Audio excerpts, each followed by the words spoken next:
Hello दोस्तों, मेरा नाम है राजेंद्र कुमार। आपको मेरा प्यार भरा नमस्कार। मैं आपके लिए लेकर आया हूँ एक छोटी सी कहानी जिसका शीर्षक है सत्संग का असर। तो आइए शुरू करते हैं।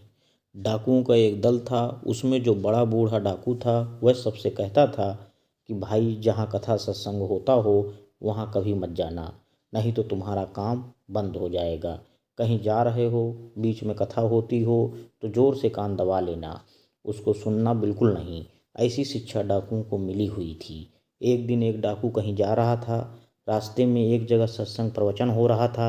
रास्ता वही था, उधर ही जाना था। जब वह डाकू उधर से गुजरने लगा तो उसने जोर से अपने कान दबा लिए।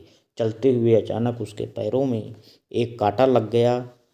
उसने एक हाथ से कांटा निकाला और फिर कान दबाकर चल पड़ा।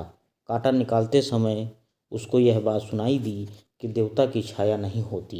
एक दिन उन डाकुओं ने राजा के खजाने में डाका डाला। राजा के गुप्तचरों ने खोज की। एक गुप्तचर को उन डाकुओं पर शक हो गया। डाकू लोग देवी की पूजा किया करते थे। वह गुप्तचर देवी का रूप बनाकर उनके मंदिर में देवी की प्रतिमा के पास खड़ा हो गया।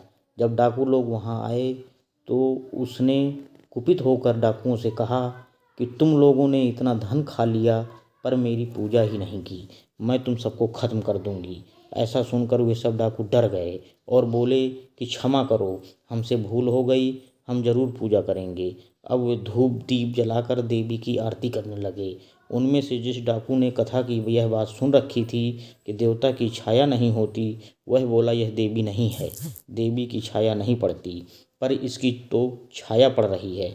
ऐसा सुनते ही डाकुओं ने देवी का रूप बनाए हुए उस गुप्तचर को पकड़ लिया और लगे मारने। वे बोले कि चोर तो तू ही है, हम कैसे हैं, हमने चोरी की ही नहीं।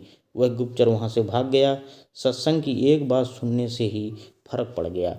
इसलिए साथियों, हमें हमेशा अच्छे सत्संग में रहना चाहिए जो हमारे जीवन को उपयोगी बनाती है। धन्यवाद।